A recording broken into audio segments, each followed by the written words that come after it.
Je vous remercie d'accueillir Evelyne Baudin. Merci.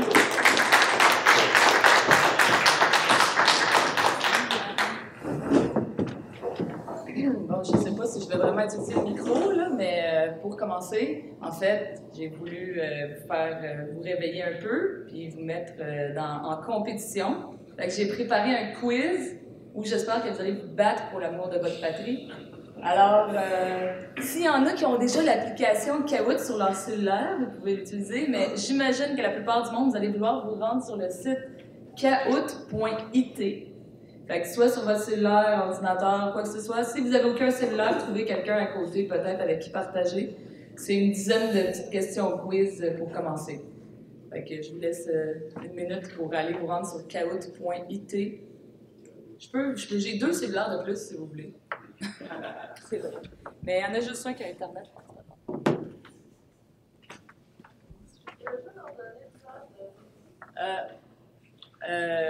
Est-ce qu'on peut redonner le code Wi-Fi? Oui, c'est sans fil 3800. Le Big Bang, c'est quoi? Ah, c'est le sixième. J'ai dit ça?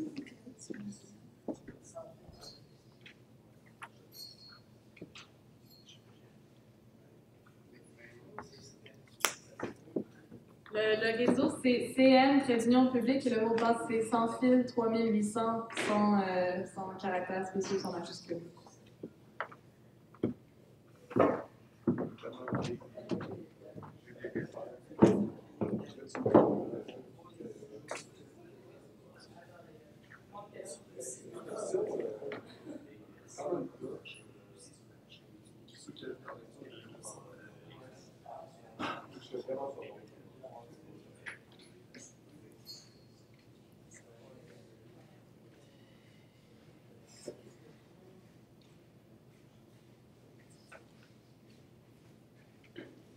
Encore une minute pour vous connecter. Bon, en tout cas, prenez le temps qu'il faut. Y en a qui ont besoin d'aide technique? Ah ouais, je pense à rien. Ben, en fait, là, il y a les noms qui apparaissent.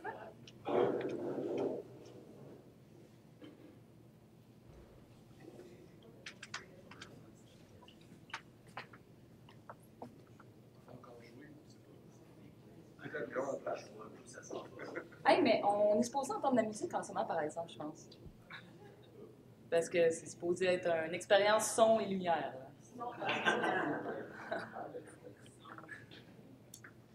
Tu connais ça, ça? Non. J'ai déjà entendu parler, mais j'ai jamais utilisé. Tu vas pouvoir le tester. D'habitude, on entend la musique pendant que... Ah ouais?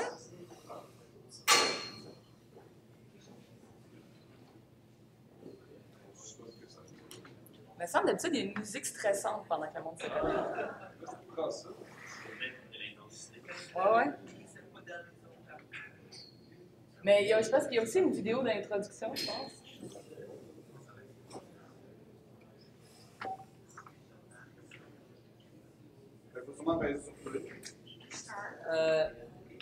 Ouais. Bon, on va essayer de peser sur stop, mais d'habitude, à cette étape-là, on entend déjà la musique. Sur le play qui est là? Ben, je te laisse peser soit sur play ou stop. Wow. Play, ça doit être la vidéo d'introduction. Il n'y a pas de play? OK. Bon, ben, start. OK, il faut que vous regardiez à l'écran en avant là, pour les questions. Quelle est la population du Québec?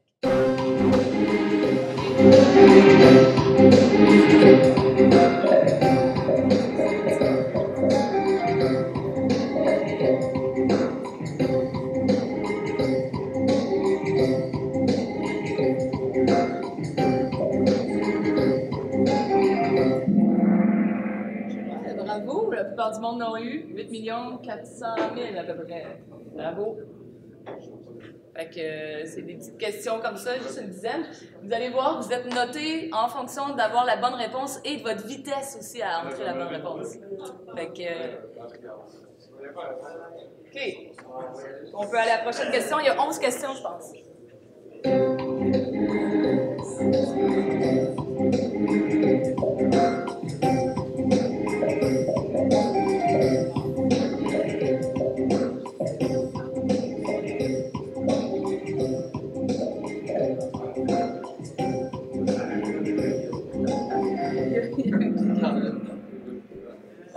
OK, bon, ben, 3 personnes ont eu la bonne réponse. Moi, là, si... Hier, que vous avez 800 millions. Non, milliards, 800 milliards. 800 milliards, c'est impossible. Oui, mais c'est hier que...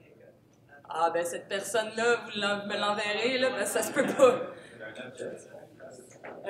Si c'est le seul chiffre que vous retenez après 1 heure de formation aujourd'hui, je vais être quand même satisfaite. C'est autour, là, au pire, retenez un ordre de grandeur, là, 350 milliards, mais c'est le genre de choses que c'est important de retenir dans la vie. Le PIB du Québec, le budget du gouvernement du Québec, vous allez peut-être avoir une question là-dessus. Donc, prochaine question.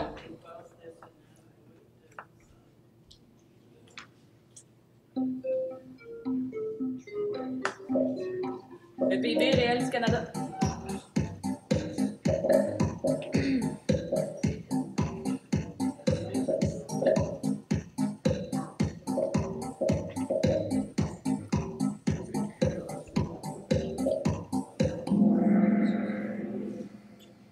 « 1877 milliards, à peu près. On retient ça. Prochaine question. 1877 milliards.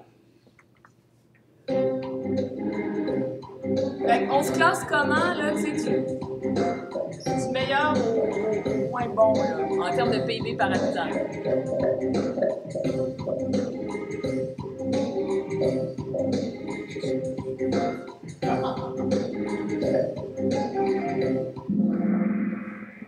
Donc, on est 7e. C'est pas, en PIB par habitant, vous allez voir, on n'est pas super, on n'est pas très haut. Là, on est 7e. Il y a à peu près juste les provinces maritimes après nous, excluant Terre-Neuve. Fait que Nouveau-Brunswick, Nouvelle-Écosse, Saint-Prince-Édouard. Mais là, c'est pas écrit là-dedans, mais je vous le dis, mais en termes de satisfaction de la vie, on est quand même super bon. Fait que l'argent fait pas tant le bonheur, finalement. Prochaine question. Le taux de chômage, du plus faible au plus grand. Fait que le plus faible, c'est qu'il y a le plus de monde qui travaille. Comment? Ça date du mois actuel.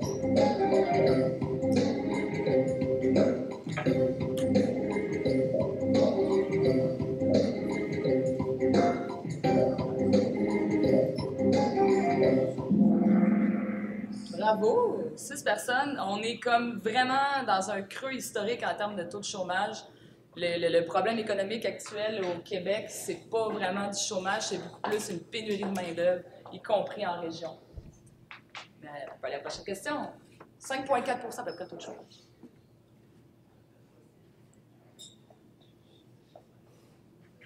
Pourcentage de personnes nées à l'étranger.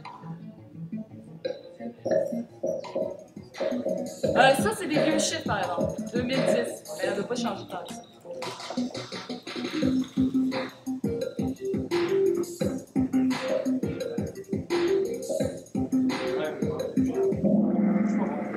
Ah, ben bravo. 13,6 %, effectivement.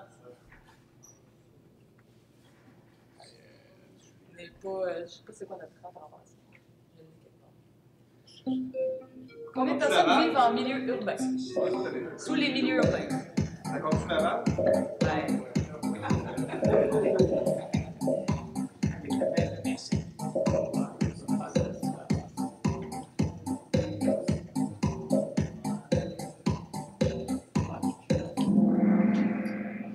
« 81% des gens qui vivent en milieu urbain au Québec, c'est quand même énorme. Hein? On ne pense pas tout le temps à ça.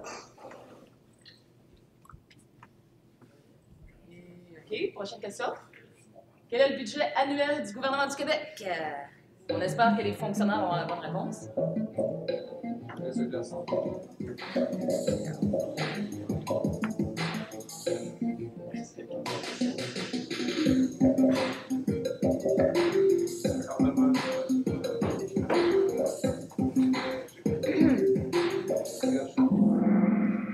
109 milliards, bravo! OK, fait que vous êtes quand même des initiés à ce que je vois. Moi, je vous dirais, ça, c'est un chiffre super important à retenir parce que ça vous permet de garder un ordre de grandeur, en fait, sur toutes les promesses inimaginables qu'on peut faire en politique. Oui? Ça, on entend souvent 80. Ben, en fait, moi, j'ai été vraiment surprise, là. J'étais allée, je veux dire, moi, dans mon livre à moi, c'était genre autour de ça, 80, mais ça a augmenté très vite, là. Okay. 80, là, c'est à peu près 8 ans, je te dirais, c'était à 80 milliards. Là, on est déjà rendu à 109 milliards. Ouais. J'ai l'impression que ça a changé drastiquement il y a 2 ans, 3 ans, parce qu'on compte différemment. Dans le 109, il inclut les transferts qu'on reçoit. Dans le fond, c'est comme si. Comme les transferts, c'est l'argent qu'on envoie et qu'on reçoit. Oui, mais ça, c'est. Ben, en fait, peu importe, ça, c'est les revenus que j'ai pris. Ouais, c'est la même chose. Ouais. Ben, en fait, cette année, c'est la même chose à peu près. Mais ça a augmenté, c'est passé genre de 80 à 100 milliards d'une claque d'une année à l'autre, il y a 2 ou 3 ans. Vous l'avez vérifié, mais c'est genre en 2016, 2015. Moi, je suis pas comptable, hein. Je suis juste économiste. Fait que. On a été austère, on est passé de 80 à 100 milliards.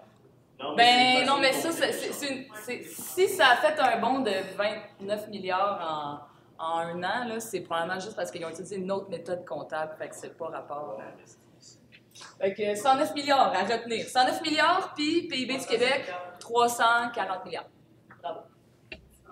Le budget du gouvernement du Canada. Celui-là, si vous me suivez sur Facebook, j'ai posé la question sur Facebook, c'était pas fait.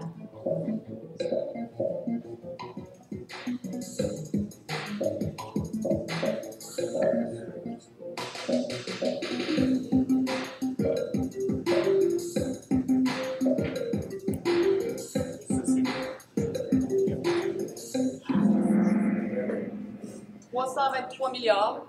On est à peu près à 3 fois le gouvernement du Québec pour le gouvernement du Canada. Voilà. Bravo, Colette. Quelle est la dette nette du Québec? Nette, pas brute.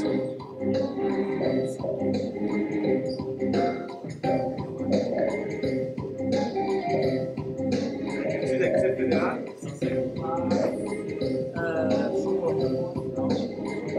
Ça dépend, c'est sur le site de l'Agence du ministère des Finances du Québec, je trouve. 183 milliards.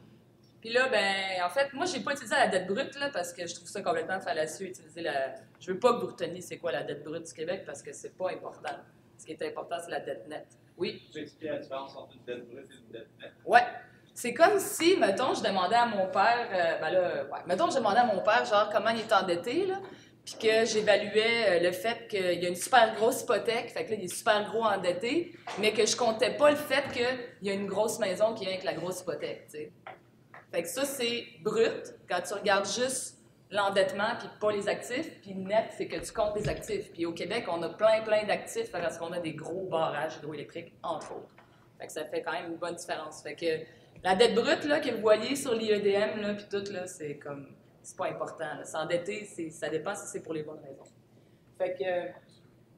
On est quand même à peu près à... Tu sais, c'est souvent exprimé en pourcentage du PIB. C'est encore correct.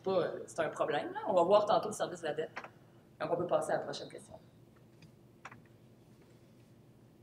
Combien il y a de pays dans le monde? Là, ça, je sais que c'est une question controversée, mais j'ai...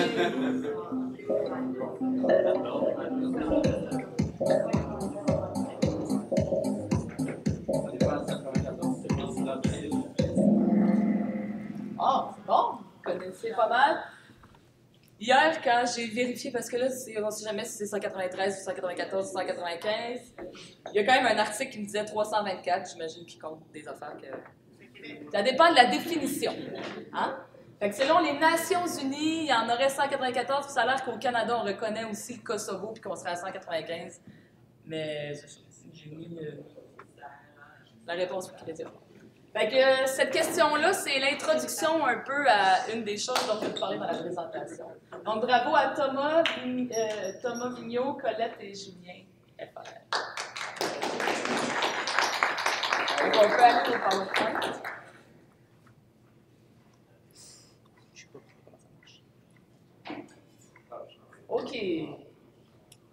Alors, si on a le temps, je vais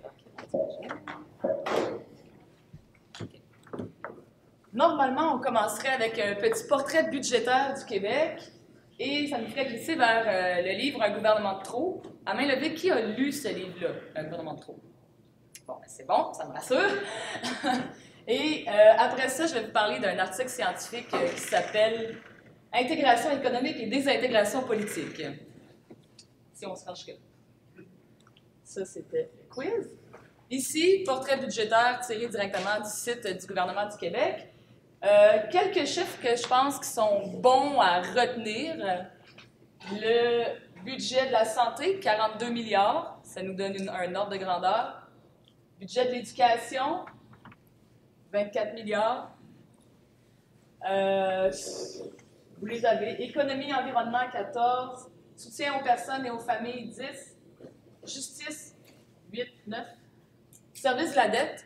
Si vous voulez garder un ordre de grandeur, vous pouvez vous dire, le service de la dette, dans le fond, c'est un peu comme les intérêts qu'on paye sur notre carte de crédit collective à chaque année. Fait qu'on paye à peu près autant en intérêts sur notre dette qu'on paye notre système de justice. Ça nous donne une idée de grandeur. Mais pour vrai, moi, ça m'a rassuré de voir ça. Je pensais que c'était pire que ça. Fait que ces temps-ci, ça va plutôt bien, ce côté-là. Puis ça, ici, c'est le fonds des générations. Mais... Et la totalité collective. Le total, 109, 108 en 10 dans ces eaux-là. 109? C'est ça, 109 milliards. Fait que ça, c'est des chiffres à retenir. Mais si vous voulez en retenir un, retenez 109 milliards. OK. Un gouvernement de trop. Ça, c'est un livre qui a été écrit par Stéphane Gobeil. J'en ai une copie quelque part, si jamais vous voulez le voir. Stéphane Gobeil qui travaillait pour le Bloc québécois à Ottawa. Puis en 2010, je pense, il a décidé de prendre comme tous les documents budgétaires, de les analyser un par un. Puis il a fait ressortir... il a fait ressortir de chaque ministère, dans le fond, tous les trucs que nous, on ne se payerait pas si on était un pays. Tous les trucs qui sont des dédoublements. Puis il a estimé à peu près, dans le fond, combien ça nous coûterait de devenir un pays. En gros. C'est de reprendre l'appareil de la fonction publique fédérale puis de se le payer finalement avec notre argent. Fait que je vais essayer de ne pas trop vous endormir avec ce bout-là. Mais quand même, pour garder un peu une perspective sur le tout, on a une population au Canada d'à peu près 36 millions de personnes, puis le budget annuel, comme on l'a vu tantôt, 323 milliards. Fait que si on fait une division, on se rend compte que le gouvernement fédéral, c'est à peu près 8 900 $ par année qu'on paye. Ça inclut tout le monde, là, les bébés aussi, là, tu sais. Tout le monde, on paye à peu près 8 900 $ par année pour les services rendus par le gouvernement fédéral. Au Québec, notre population, notre budget, on paye à peu près 13 000 $ par personne. Fait que là, la question que lui-même se pose et que je vous pose aujourd'hui, c'est est-ce qu'on en a pour notre argent au gouvernement fédéral? Est-ce qu'on en a pour notre argent au gouvernement provincial? Pour pouvoir répondre à cette question-là, ce qui est bon, c'est de se rappeler c'est quoi les champs de compétences au fédéral puis au provincial. Fait que pour 8 900 $, on obtient des services collectifs de défense nationale, d'immigration, de droit criminel, commerce international, commerce intérieur, services bancaires, assurance-emploi, le mariage, pas la célébration du mariage, mais est-ce qu'on a le droit de se marier ou pas? Les affaires autochtones, les services postaux, les ressources naturelles. Ceux qui ont des étoiles à côté, c'est ceux qui c'est des compétences partagées. Radio et télécommunications, il me semble qu'il y en a ça. Agriculture. Fait que pour 8 900 $, on obtient des services là-dedans. Et pour 13 000 $ à peu près, on obtient éducation, santé, affaires municipales, transport intérieur, économie locale, justice, ressources naturelles, immigration, agriculture. Personnellement, j'ai l'impression qu'on en a un peu plus pour notre argent au gouvernement provincial, mais c'est peut-être à cause de mes intérêts. Je trouve que j'aime mieux investir quand même 13 000 $ pour éducation, santé que... Les champs de compétences fédéraux, c'est des choses nécessaires, là, mais c'est quand même des choses très larges qui nous touchent moins dans notre quotidien. Puis en gros, Stéphane Gobeil, quand il présente ça, il explique que, ce sera pas long, il explique que s'il y a une place qui a de l'argent, là, c'est au gouvernement fédéral. C'est là qu'il y a des économies à faire, pas mal plus qu'au provincial. Oui? Oui, comment tu traites les transferts qui sont faits par, mettons, dans la santé? Ouais. On les soustrait. Fait que, en fait, ce qu'on va faire, au début, on va voir combien on peut sauver partout, puis à la fin, on va voir combien on reçoit, puis on va faire, au bout du compte, est-ce qu'on est gagnant ou perdant à faire du Québec un pays. Juste d'une manière strictement comptable, parce qu'on est tous d'accord qu'on est gagnant. Mais c'est ça. Fait qu'on va le compter, les transferts. Fait que l'exercice qu'il a fait, comme je dis, l'examen des documents budgétaires, identifier les dédoublements, les économies, puis aussi nos priorités nationales, parce qu'on n'a pas les mêmes priorités que le Canada à plusieurs endroits. OK, on part le sprint. Je vous avertis, il y en a à peu près 22. Ça se peut que j'aille un peu plus vite si je veux avoir le temps de vous parler de désintégration politique. Alors, affaires étrangères, économie quand même de 1,3 milliard, substantielle. Et surtout, ça nous permettrait d'avoir un appareil diplomatique qui serait à la défense des intérêts du Québec, si on s'occupait de nos affaires étrangères nous-mêmes. Affaires autochtones, on sauverait à peu près 591 millions et surtout, on pourrait rédiger une nouvelle politique en matière d'affaires autochtones. Développement régional, ça nous coûterait 143 millions de plus, mais on aurait une politique de développement plus cohérente. L'Agence du revenu, ça, c'est un gros dédoublement, on s'entend, parce qu'on fait 2 déclarations d'impôts. Je ne sais pas s'il y en a qui ne le savent pas encore ici, mais on est les seuls au Canada à faire 2 déclarations d'impôts. Hein. Puis ça, c'est grâce à l'héritage de Duplessis. On le remercie beaucoup, parce que sinon, ben, il faudrait qu'on fasse comme toutes les autres provinces, une seule déclaration au fédéral, puis qu'après ça, ils nous redonnent l'argent. Personnellement, je suis contente qu'on ait notre propre agence du revenu. En agriculture, économie de 161 millions. Une politique agricole qui serait plus fidèle à notre modèle de développement. Et, je ne sais pas s'il y en a qui parlent d'étiquetage des OGM, là, ça a été bien gros à la mode il y a peut-être presque 10 ans. Là, tout le monde parlait d'étiquetage des OGM, là, on en parle un peu moins. Mais si on voulait le faire, ce serait plus avec le fédéral. Puis c'est sûr qu'en agriculture, on serait mieux représenté lors de négociations internationales pour protéger, par exemple, la gestion de l'offre et des choses comme ça. Est-ce que vous savez c'est quoi la gestion de l'offre? Arrochement de tête, plus ou moins. En tout cas, en gros, ça touche le lait, les œufs, certains produits agricoles qui... c'est une mesure protectionniste pour une partie de l'agriculture. Anciens combattants, on sauverait à peu près 150 millions. Citoyenneté et immigration, on sauverait 33 millions. Et surtout, on pourrait se définir comme un véritable pays francophone, ce qui n'est pas le cas actuellement. Les gens viennent dans un pays bilingue, fait qu'ils pensent qu'ils peuvent parler un ou l'autre, puis que ça marche. Puis on pourrait développer notre tête du trésor, une économie de 237 millions. Puis on aurait pas mal moins de bureaucratie. La bureaucratie, en passant, c'est pas une bonne façon de créer de l'emploi. Une bonne façon de créer de l'emploi, c'est de créer des emplois qui créent de la richesse. Si c'est juste de la bureaucratie que ça crée, c'est pas une bonne façon. Le conseil privé, le conseil privé, dans le fond, c'est comme l'espèce de ministère du premier ministre.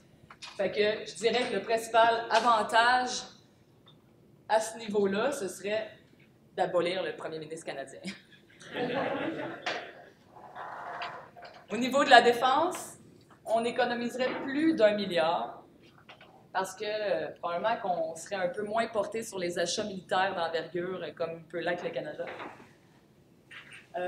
Puis on aurait un meilleur contrôle sur nos... On pourrait choisir vraiment où est-ce qu'on veut intervenir, où est-ce qu'on n'intervient pas à l'étranger. Donc, ce serait un énorme gain pour nous. Et aussi, bien, on pourrait parler de où est-ce qu'on intervient à l'intérieur du pays. Des fois, je ne sais pas si vous vous rappelez des inondations à Saint-Jean-sur-Richelieu. Il y avait eu beaucoup de gens qui s'étaient plaints que l'armée canadienne n'arrivait pas. Là. En environnement, une économie de 200 millions. Puis on pourrait vraiment parler d'environnement. C'est...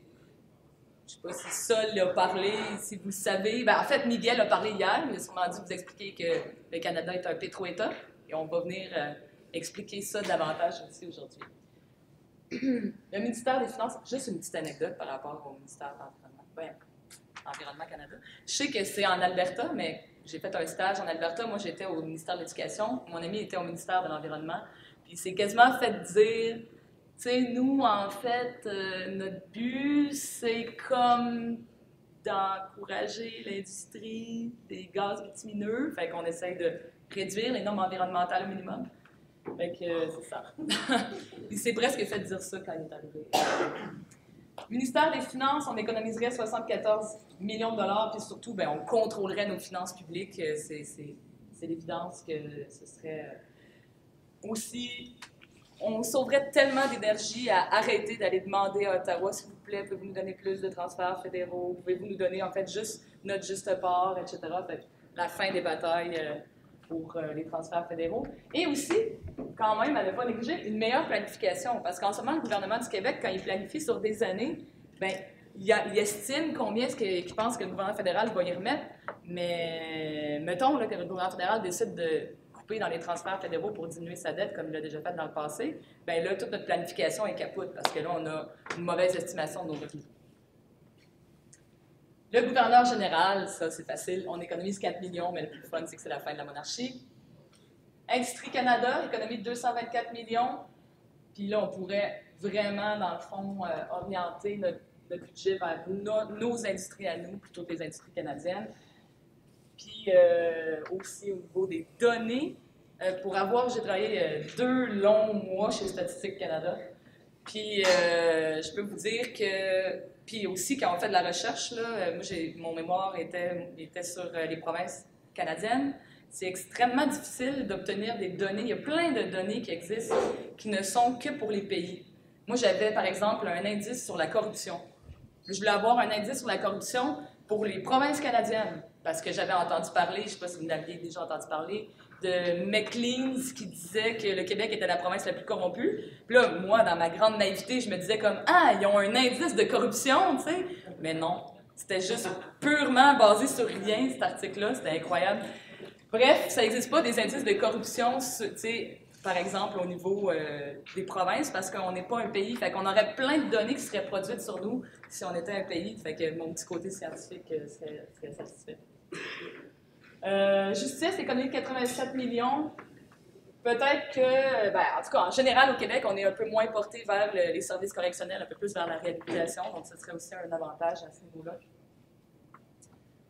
Le Parlement, juste entretenir le Parlement, la bibliothèque parlementaire, là je parle d'Ottawa, on sauverait quand même 110 millions. Patrimoine canadien, dépenses supplémentaires de 106 millions, puis surtout, on arrêterait de se faire casser les oreilles avec des affaires patriotiques canadiennes. Ce serait quand même un bon avantage. On pourrait protéger Radio-Canada, peut-être qu'il faudrait changer de nom. Puis, on aurait nos propres programmes de soutien à la culture et surtout nos équipes nationales sportives. Pêche et océan, économie de 172 millions et on contrôlerait vraiment nos normes environnementales et l'exploitation de nos ressources naturelles avec les redevances et tout ça. Il n'en reste pas trop, là. Ressources humaines et développement des compétences, on économiserait 472 millions. Et on aurait un vrai contrôle de l'assurance-emploi, communément appelé l'assurance chômage. Ressources naturelles, économie de 133 millions. Réduction de la dépendance au pétrole. On n'aurait plus besoin de s'engager encore et encore et encore dans une stratégie économique qui nous entretient dans une dépendance au pétrole. Santé Canada, je l'ai passé, mais économie de 450 millions. Sécurité publique, transport. Tous nos grands lieux de transport au Canada sont plutôt en Ontario qu'au Québec. Les ports, les lignes aériennes, ces choses-là pourraient être plutôt au Québec c'est sûr qu'on ferait nos choses au Québec plutôt que de les mettre dans une autre province. On aurait plus de lignes aériennes à partir de Montréal ou de Québec. Travaux publics, économie de 65 millions. Donc, ça a fait le tour. On a fait le tour de la fonction publique fédérale, bravo. Là, maintenant, il ne faut pas oublier quand même qu'il y a des transferts qui sont faits aux aînés, aux enfants, aux chômeurs pour 17 milliards. Fait qu'il faut tenir ça en compte. Puis, au niveau de la dette, là, ces chiffres-là, by the way, datent de 2010. Hein? Fait qu'on n'est plus là, mais c'est comme un petit peu difficile. Il aurait fallu que je fasse une projection sur 8 ans. J'aurais pu le faire, là, mais... Fait que la dette, économie de 395 millions si on s'en allait, entre autres parce que ben, ça coûte cher. La dette canadienne est quand même en croissance aussi, fait que ça nous coûte de plus en plus cher au niveau du service de la dette, les intérêts et tout ça. En résumé, on en a pour 7,5 milliards d'économies, mais quand on enlève toutes les choses qui nous versent, on serait à 2 milliards d'économies en 2010. Aujourd'hui, ce serait peut-être même plus que ça, en fait. Normalement, là, ce serait plus que ça. Fait que, d'un point de vue strictement comptable, peut-être qu'on aurait intérêt à devenir un pays. Mais j'espère que c'est pas pour ça qu'on le fait, là, parce que moi, c'est pas pour une économie de 2 milliards que... Hein, on se rappelle, une économie de 2 milliards, peut-être pour du monde, ça peut être comme extraordinaire, là, mais notre PIB est quand même de 334 milliards. Fait que 2 milliards, c'est cool, là, on le veut, mais... Mais d'abord, pourquoi est-ce que c'est important de faire cet exercice-là? Il faut quand même réaliser, puis là, la fameuse question de la péréquation. En 2009, ça, je pense, c'est anecdotique, mais ça illustre très bien la situation. En 2009, on se rappelle, on était pas mal au plus creux de la crise pour le Canada, la crise économique. Fait que le gouvernement s'est dit, OK, ben, il faut faire quelque chose pour la crise. Le gouvernement canadien a versé à peu près 13 milliards dans l'industrie de l'automobile. Quand même beaucoup d'argent. Hein? Nous, pour notre industrie forestière, parce qu'on n'a pas l'industrie automobile, ben, on a eu à peu près 70 millions. Si on compare, c'est pas extraordinaire. Peut-être que je me passerais du 4,6 milliards de péréquation puis que je prendrais plutôt 13 milliards dans une industrie économique québécoise. Hein? Fait qu'au bout du compte, la péréquation, c'est vraiment, pour vrai, juste une façon de nous... quand je dis 4,6 milliards, c'est net, là. Parce qu'on paye puis on reçoit plus que 4,6 milliards, mais il faut enlever ce qu'on a payé en péréquation, sinon ça ne marche pas. Alors, je pense qu'on pourrait très bien se passer de péréquation puis prendre plutôt des investissements dans notre économie, puis ça serait pas mal plus avantageux pour le Québec. Fait que bref, est-ce un bon deal, la Fédération canadienne? Je vous laisse répondre à cette question. Et rappelons-nous que quand même le Canada est un pétro-État. Et d'ailleurs, ben, on peut voir ici la variation des prix du pétrole. Est-ce que j'ai un laser? Ouais. OK, fait que on peut voir, attendez, là, les prix du pétrole, c'est en bleu. Et le prix du dollar canadien. On peut voir qu'il y a quand même une certaine tendance. Et je pourrais vous en montrer d'autres aussi, les revenus fiscaux au Canada par rapport au prix des ressources naturelles. On est vraiment au Canada, notre économie repose beaucoup sur les ressources naturelles. Leur économie. La nôtre aussi, mais sur d'autres ressources naturelles. Fait que ça, c'était mon portrait budgétaire du Québec. Et là, je saute du coq à l'âne. Je vous parle encore d'économie, mais complètement autre chose. Excuse-moi. Oui? Dans tous les calculs qui ont été faits dans ces pages, le transfert de la dette, est-ce qu'on hérite une partie de la dette du Canada en séparant? Oui, on prendrait notre part de la dette du Canada, effectivement. Ça a été calculé là-dedans. Oui. OK, merci. C'est ça. Mais en fait, ça, c'est des dépenses courantes. C'est pas une analyse de la dette, c'est une analyse du budget. Fait que c'est pas la même analyse. C'est pour ça qu'on parle plus du service de la dette, en fait. Parce que c'est les intérêts sur la dette, c'est annuel, mais on parle pas... Mais si on hérite une partie de la dette, on va avoir des intérêts. Exactement. C'est ça. Oui? Hier, on a su qu'on donnait en fait 50 milliards au Canada par année, mais qu'on recevait 100 milliards en péréquation. Non. Bien, en fait, 50 milliards qu'on donne au Canada à chaque année, ça, c'est quelque chose qu'on entend régulièrement. Il faut savoir que c'est une approximation, 50 milliards, c'est pas exact, là. Mais en gros, c'est juste pour dire,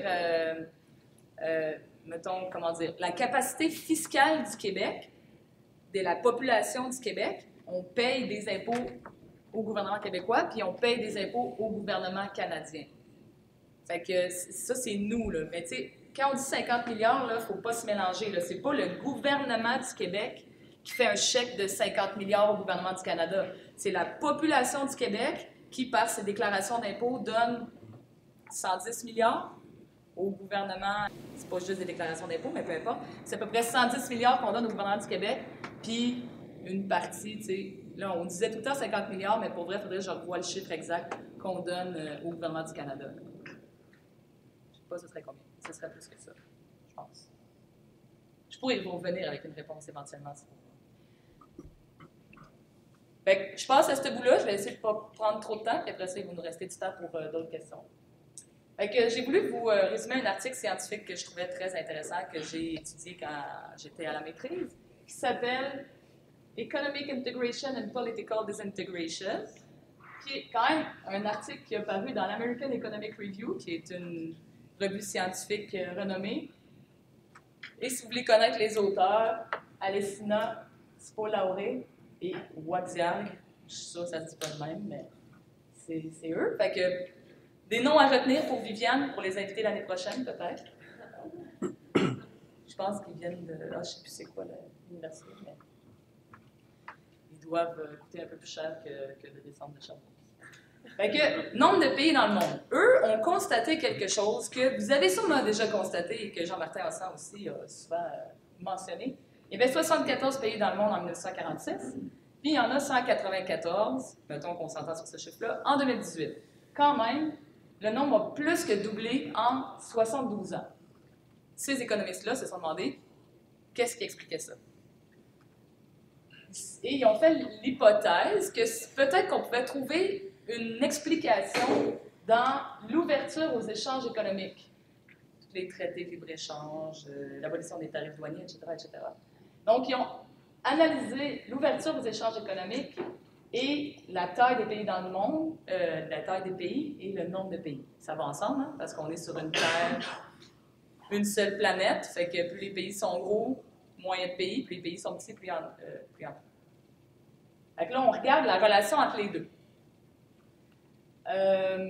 Ils ont commencé par regarder vraiment l'ouverture économique, donc ils ont utilisé... Oups, là, je ne l'ai pas les punch tout de suite. Ils ont utilisé comme mesure du degré d'ouverture la moyenne du ratio des importations et exportations sur le PIB. Fait que, on regarde exportation-importation divisé par le PIB. Fait que plus il y a d'importation-exportation sur le PIB, plus c'est ouvert. Puis moins il y a d'importation-exportation sur le PIB, moins c'est ouvert. Puis ils ont analysé ça pour 9 pays. Et ils ont obtenu le graphique suivant. Je vais vous l'expliquer. Alors, on voit le nombre de pays dans le monde, ici, qui augmente. Et en pointillé, disons ici,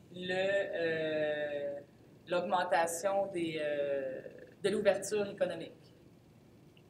On observe donc une corrélation. Quand ça stagne ici, ça stagne là, puis là, après ça, ça augmente. Il faudrait pas que je me plante ici, ça serait beau. Après ça, ça augmente ensemble. Et là, on observe une corrélation. Là, je vais vous donner un petit cours d'économie 101. Corrélation, ça ne veut pas dire cause à effet. Une corrélation, ça veut dire qu'il y a deux choses qui augmentent en même temps. Ça ne veut pas nécessairement dire qu'ils sont reliés d'une façon ou d'une autre. Exemple, porter une moustache. Si tu portes une moustache, tu as un plus gros salaire. Fait que si, mettons, moi, demain matin, je me dis, OK, genre, je vais me faire pousser une moustache. Un fou d'une poche. Fait que je vais-tu avoir un plus gros salaire? La réponse, c'est non. Parce que pourquoi est-ce qu'avoir une moustache va avec un plus gros salaire? C'est parce que qu'on est un homme, d'habitude, puis qu'on est plus âgé. Souvent. Je ne sais plus si ça marche encore, parce que maintenant, il y a tellement de monde avec la barbe. Mais à une époque, c'était l'exemple qu'on utilisait. Oui? Il y a comme une grosse baisse avec le crash de la Deuxième Guerre, puis il y a comme un pic avec la Première Guerre mondiale. Tu veux dire au niveau de l'ouverture ou au niveau du nombre de pays? Au niveau de l'ouverture. OK, là. Ouais. Ben, c'est sûr que en période de guerre, tu veux peut-être pas. pas. C'est le pic de la Première Guerre que je ne cache pas. Là. Ici? Que l'ouverture a diminué? Non, elle a augmenté un peu. Là, ce pic-là? Ah ben là, c'est...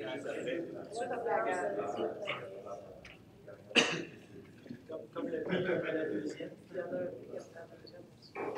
Ouais. Bref. Là, on étudie 9 pays. Hein.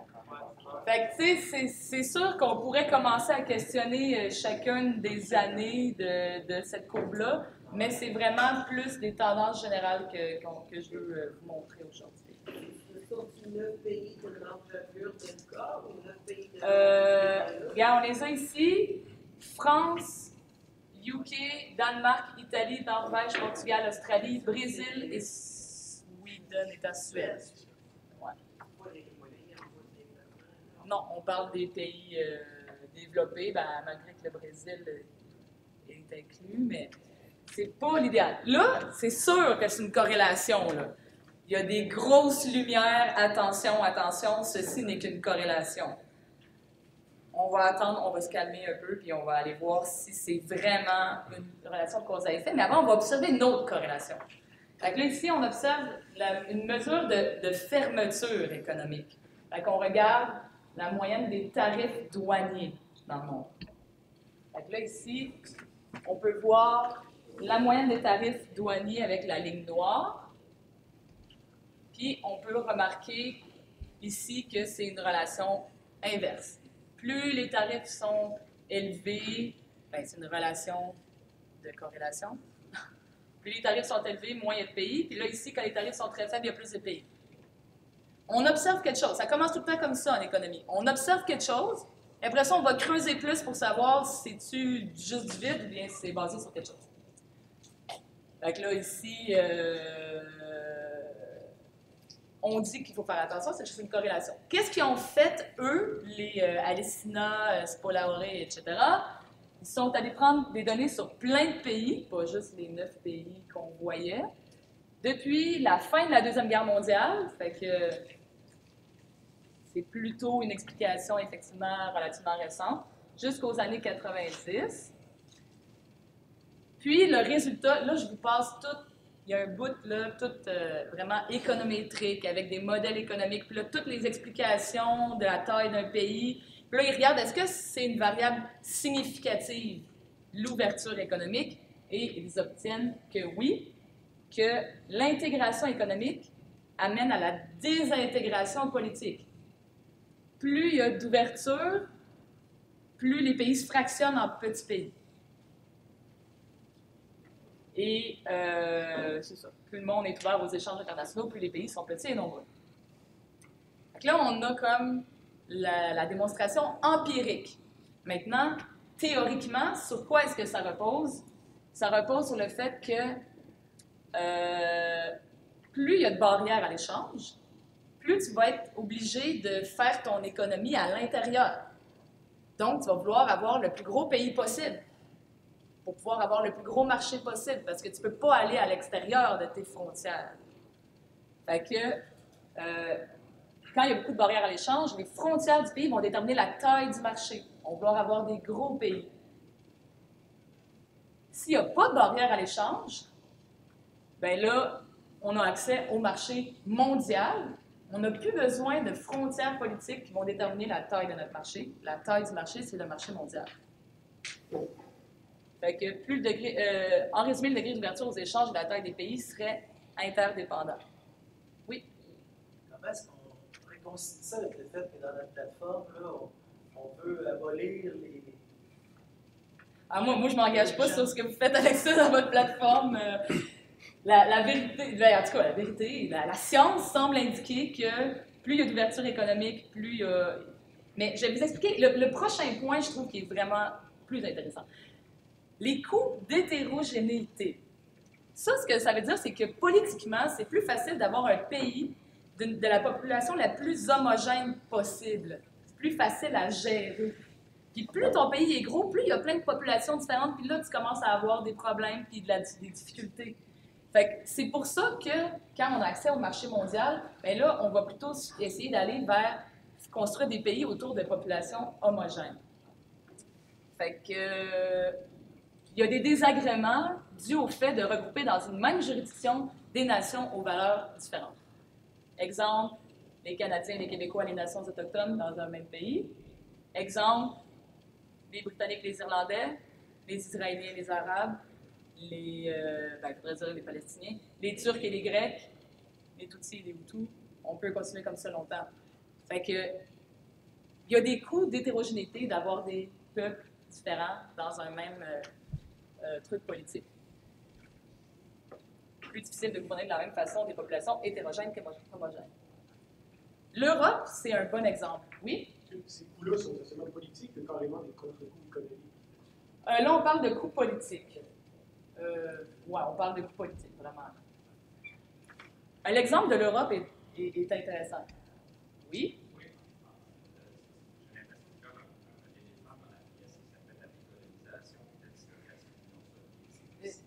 Oui, effectivement.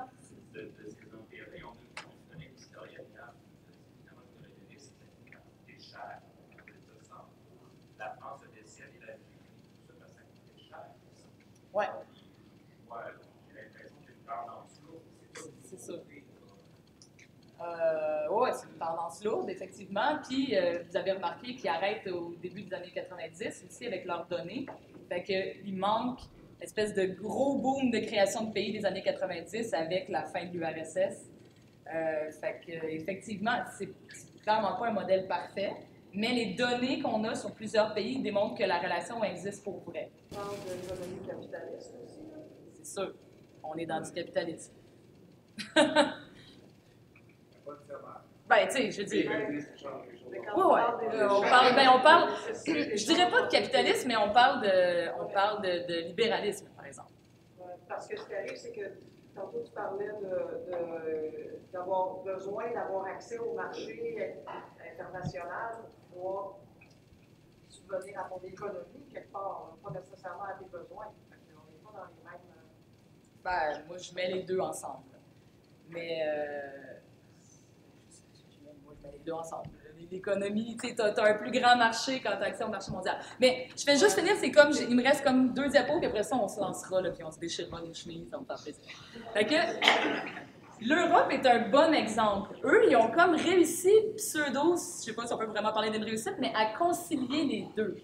C'est-à-dire que se sont dit, bon, ben, nous, on veut avoir les coûts d'hétérogénéité les plus faibles possibles, fait qu'on garde les pays tous ensemble, plutôt que de faire un pays avec toute l'Europe, mais on fait une intégration économique avec la zone européenne pour bénéficier quand même d'un plus grand marché possible parce qu'il existe encore des barrières à l'échange. Fait que, il y a eu des pressions nationalistes dues au coût d'hétérogénéité des populations. Pour bénéficier d'un grand marché intérieur, il y a une certaine pression supranationale pour une forme d'unification économique. Et d'ailleurs, même dans l'article scientifique, je trouve ça très drôle parce qu'à la fin, il parle aussi du Québec. Puis on voit qu'ils connaissent plus ou moins le sujet. Déjà, ils se trompent sur l'année du référendum. C'est quand même assez majeur. Mais c'est ça, la question que je vous pose, c'est est-ce qu'on pourrait appliquer cette théorie-là au Québec? Je vous laisse sur cette citation de Pierre Bourgault, puis je réponds à vos questions.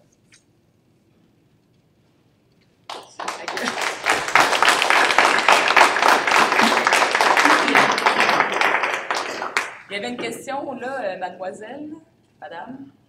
Vous aviez une question? Non, moi, je suis pas contre, je voudrais appeler quoi comme ça. Oh, oui. On peut faire un vote là-dessus, puis je pense qu'ici, il n'y aura pas de problème.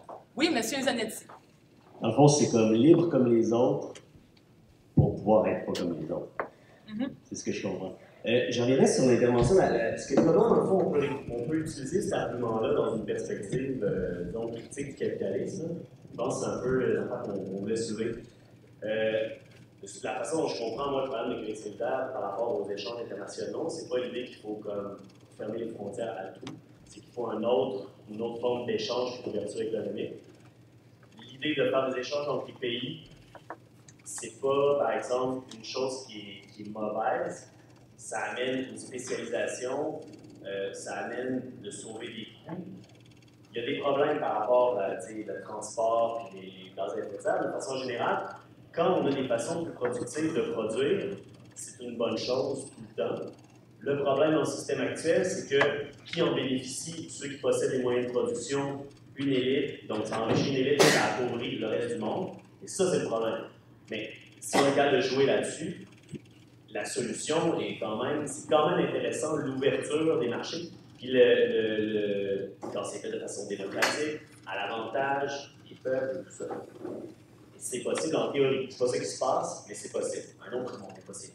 Maintenant, comment est-ce qu'on peut récupérer ça? Je trouve que c'est intéressant, c'est qu'on dit, ben, c'est vrai, l'ouverture, dans le fond, des marchés affaiblit un argument qui nous gardait dans le Canada, qui est on a besoin d'un grand marché intérieur pour pouvoir échanger et avoir des jobs qui mettent du pain sur la table. Bien, ça, c'est plus vrai. T'sais, on est capable de dire ça ne marche plus, on perd un argument. Donc, je pense que c'est vraiment utile pour ça. Et par rapport à quand on dit oui, il y a la désintégration, la décolonisation, tout ça, c'est un facteur plus déterminant dans l'augmentation du nombre de pays que l'ouverture. Mais la décolonisation, puis la question, tu me corrigeras, là, Evelyne, je te pose la question en fait. Je sais pas juste faire un commentaire. Est-ce qu'on pourrait penser que, au fond, l'ouverture des marchés puis la décolonisation, il y a aussi une grosse corrélation là-dedans, parce que dans le fond, les pays colonisateurs font c'est vrai, ça coûte cher maintenir des colonies. Bon, ben, on va les libérer, en gros guillemets. Mais en même temps, on fait du libre-échange comme ça. On n'a même pas besoin de subvenir à l'imposeur, on peut les exploiter pareil. Tu sais, dans le sens où ça va ensemble, c'est pas comme sur le corps, ça va ensemble. Décolonisation plus, ouverture des marchés. Penses-tu que ça se tient? On est dans les grosses généralités, tout ça, là, mais je pense qu'il ne faut pas oublier que la colonisation, là, c'est pas de l'ouverture économique. Tu sais, l'Angleterre qui vient coloniser ici, là, ça parle la Nouvelle-France, puis qui fait juste nous obliger à consommer leurs produits, c'est pas de l'ouverture économique. Là. On était coincés dans cette espèce de marché-là. Là. Fait qu'en fait, l'ouverture économique vient avec la décolonisation pour moi. Puis aussi, je pense qu'il y a quelque chose que je voudrais comme casser aujourd'hui, là, c'est que l'ouverture économique, c'est juste pour les pays riches. En fait, le problème en ce moment dans le monde, là, c'est qu'on impose, tu sais, on a comme des principes d'OMC, d'ouverture économique, mais 2 poids, 2 mesures dans la manière de l'appliquer. Fait que nous, on veut pouvoir envoyer tous nos produits partout dans le monde, puis on veut pouvoir, je sais pas moi, que des pays africains achètent nos trucs.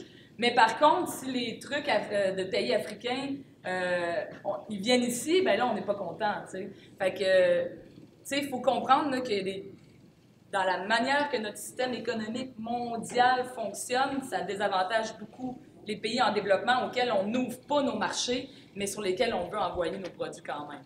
Fait que je vous lance des pavés dans la mort, comme ça. Je ne sais pas si ça répond à la question. Oui? Oui, mais je suis d'accord avec toi que sûrement dans le sens que l'ouverture, il n'y a pas nécessairement dans les deux directions non plus, ça dépend du rapport de force, des forces économiques, surtout des pays.